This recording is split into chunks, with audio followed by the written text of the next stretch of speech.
Okay, mayong mudto na usab kanatong tanan Luzon, Visayas, Mindanao.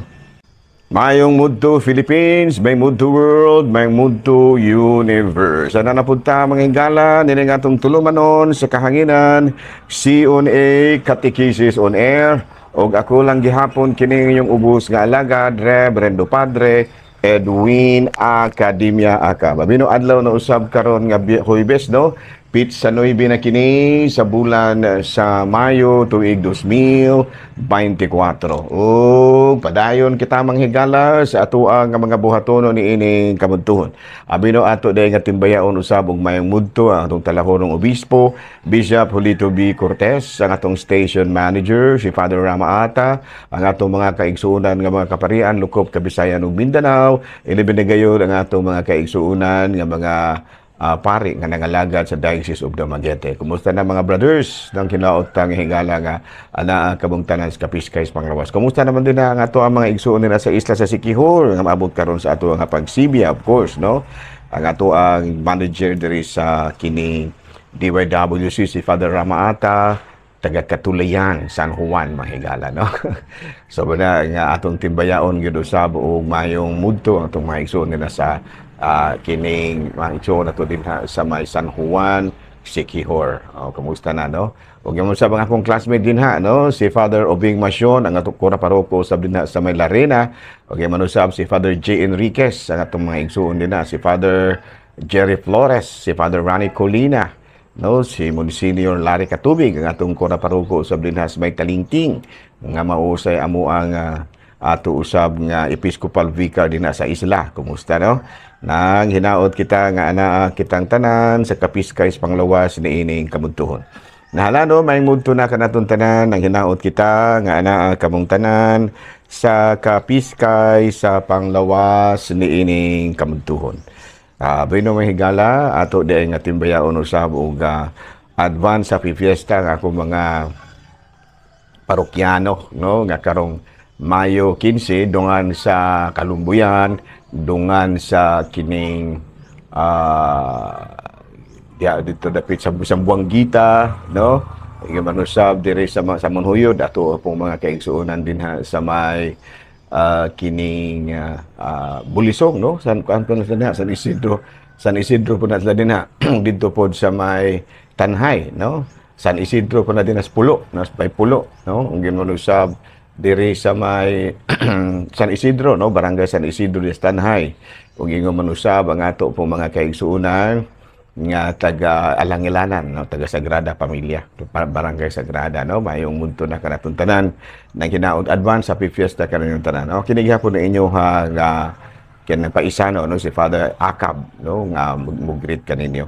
Nahana, no? May mudto na kanatong tanan mga higala, wala lang usa kita karon si BCP News mga higala ha, kay medyo ulo api kita gamay sa ato mga schedule, no? Kay gadulong among piyesta medyo murag running kwanta murag taga-apas kanunay nga ginukdanay ta sa ato mga schedule. Bino ari kita mahigala sa ato nga ari kita sa ato ang Saint of the Day. Bueno, ang ato karong Saint of the Day mao kay karon si Saint John of Avila.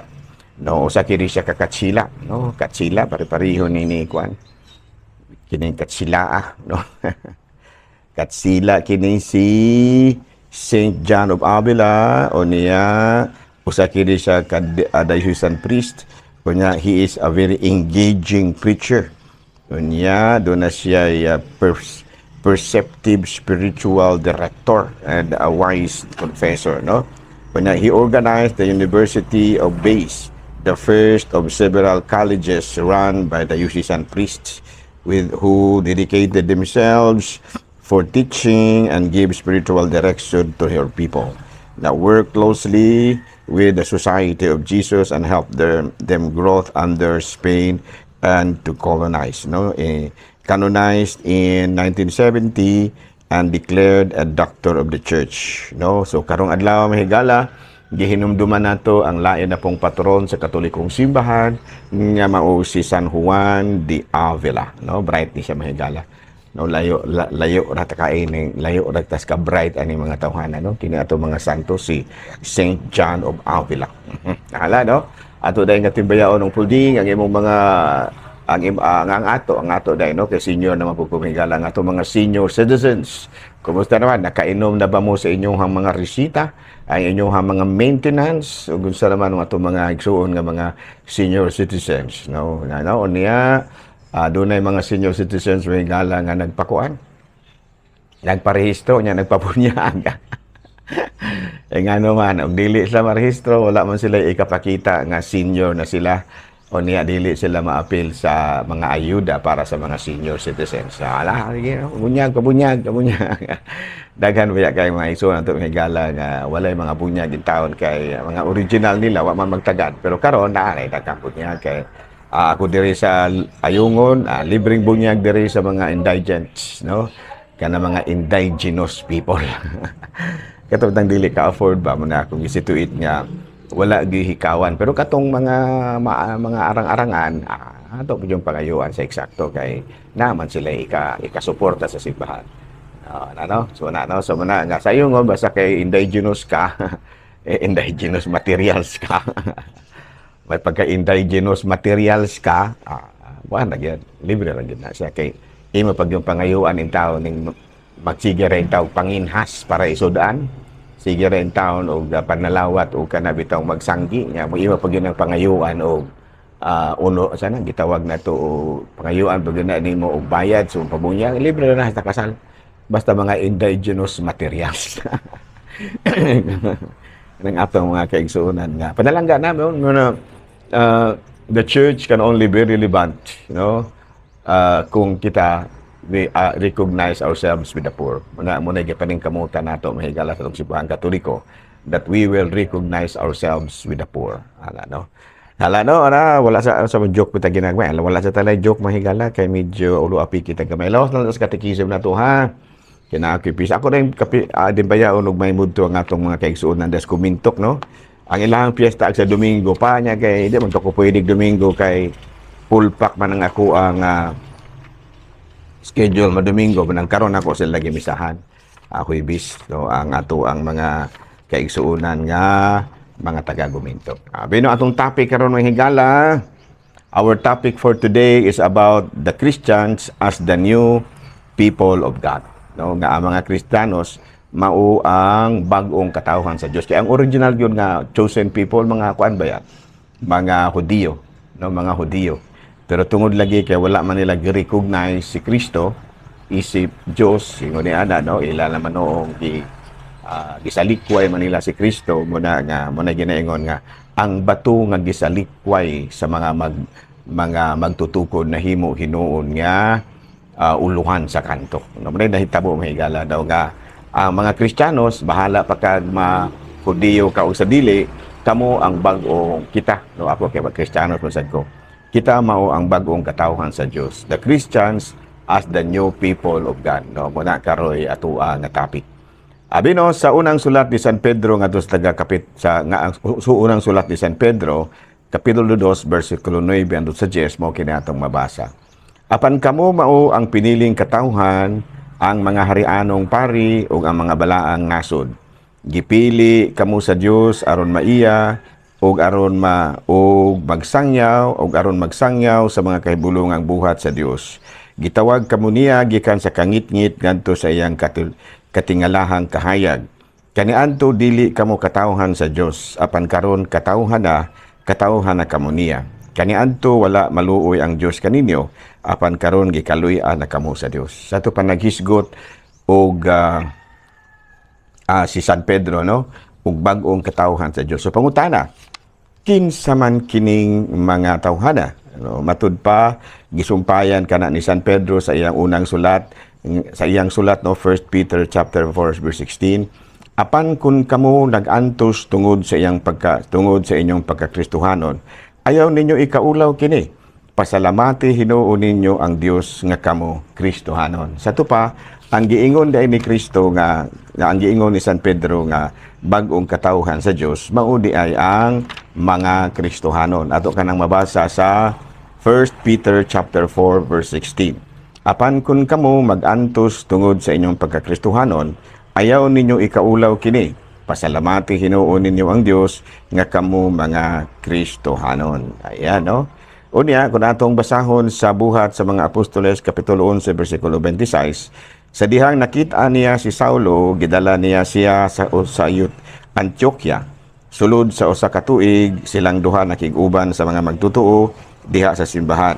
Ug gitudluan nila ug daghang katawhan. Ug sa unang higayon, ang mga tinunan gitawag og mga Kristohanon dito sa Antioquia. Sato pa ang mga tinunan ni Kristo gitawag na og mga Kristohanon. Kaya ang primero gyud mahigala dili ba niya siya kuan ra gini sila mga sumusunod ni Kristo. Pero karon gitawag na sila og Kristohanon. Sato pa ang mga piniling katawhan sa Dios mao di ay ang mga Kristohanon. Unya sa buhat sa mga apostoles kapitulo 26 bersikulo 28, si Agripa miingon kang Pablo, nagtuo ka ba nga makabig mo ako pagka-Kristohanon sunod lamang sa mubong panahon? Sa ato pa, si San Pablo di ay usa ka Kristohanon, no?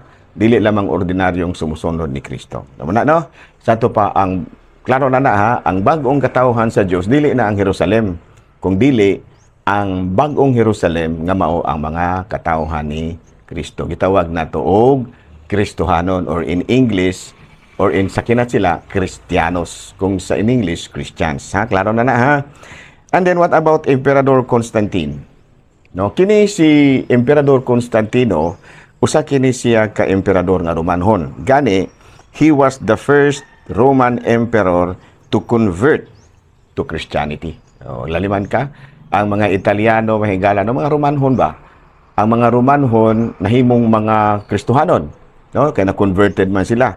Ang una gyud nga nahimong Kristohanon, ang unang emperador nga nahimong Kristohanon, mao kini si Emperador Constantino. Unya, ang pinakadako kaayo nga gikatampo niya sa simbahan Katoliko, mao kining Edict of Milan.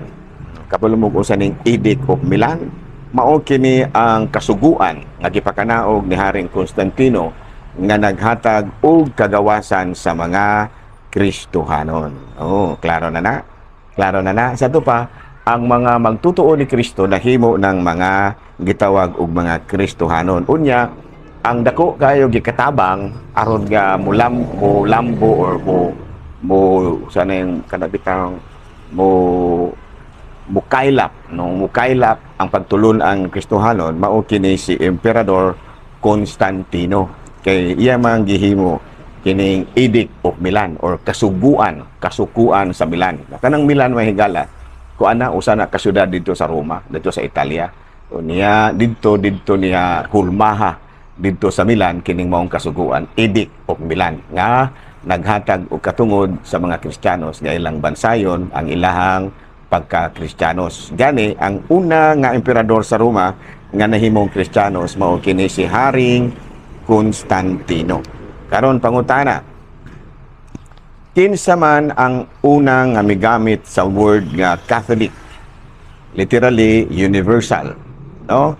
Niadtong 50 AD hangtod sa 140 AD, ang nag-una gyud nga kanang Kristiyanos nga migamit sa word nga Catholic, mao kini si San Ignacio de Loyola.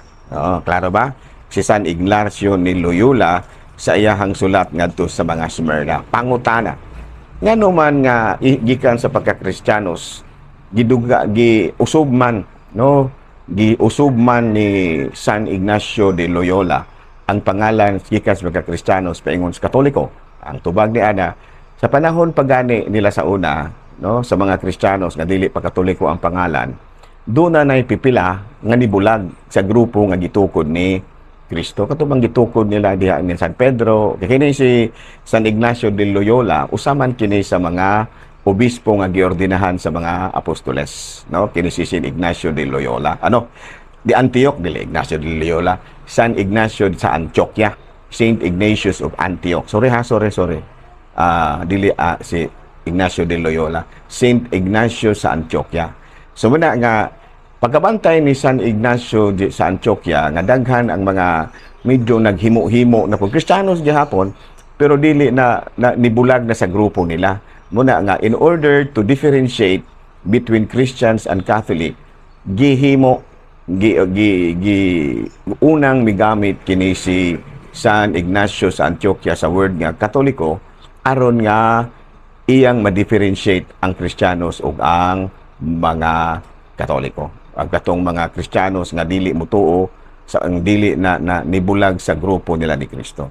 So according to history, before the Universal Church, they were already Christians. But after there were groups nga ni bulag ba katong bitong kay di ba ang grupo nga gitukod ni Kristo katong yung gitukod diha nila sa mga apostoles naamay na mulag. So muna usa sa mga obispo midesider nga mogamit na ta sa other word para ma-differentiate ang Kristyanismo ug ang original nga grupo ug ang grupo nga nibulag.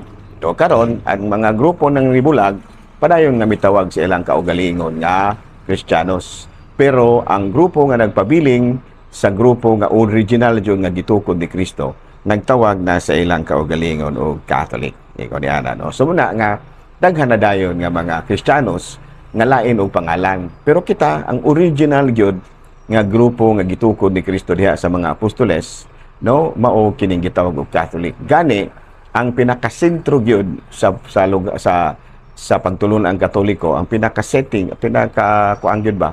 Pinaka-base mao ang Roma. Nga naman, gani diha sa Roma ana ang mga lubnganan nila ni San Pedro, nila ni San Pablo, nila ni San Juan. Nga naman, kay mao man kana ang original nga grupo nga gitukod ni Kristo. Katong mga nibulag na nagtawag na sa ilang kaugalingon og lahi na kong pangalan, pero Christians gihapon. So manaki si San Ignacio de Antioquia nagtawag in order to differentiate the Catholics, sana katong original nga grupo ug dili original nga grupo. Ang original nga grupo gihimong dili na Kristiyanos ang gitawag nila, Catholics na. Nya katong mga grupo nga nibulag Kristiyanos gyapon sila pero wala na pud sila laing pangalan. No, klaro ba? Hangtod nga niabot ang Reformation ug ingon niya na nahitabo. Pero kita mga Katoliko mapasigarbohon kita pag-ingon nga kita gyud ang original nga grupo nga gitukod ni Kristo. Dunay uban nga nibulag pero ila sad na no, pero ang sato pa ang inyong ang original gyud nga grupo nga gitukod ni Kristo mao gyud ang grupo nga nagtawag na sa ilang kaugalingon og Catholics. Dili na gani Kristiyanos, Catholics na. To differentiate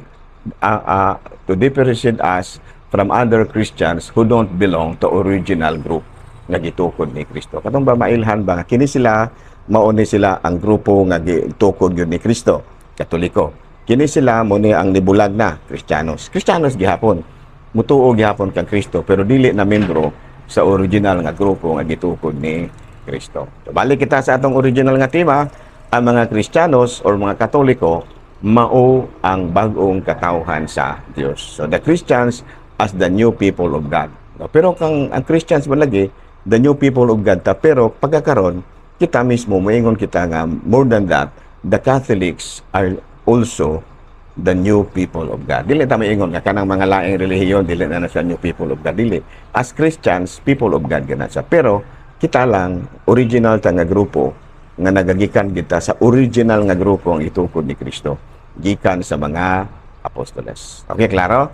Apino din na lang una kita kutob. Ako lang gihapon kini inyong ubos nga alagad Reverendo Padre Edwin Academia Acab, manamilit na usab kaninyo o manalangin kanato ang Dios nga makagahong tanan, Amahan, Anak, Espiritu Santo. Amen. Good noon, Pilipinas.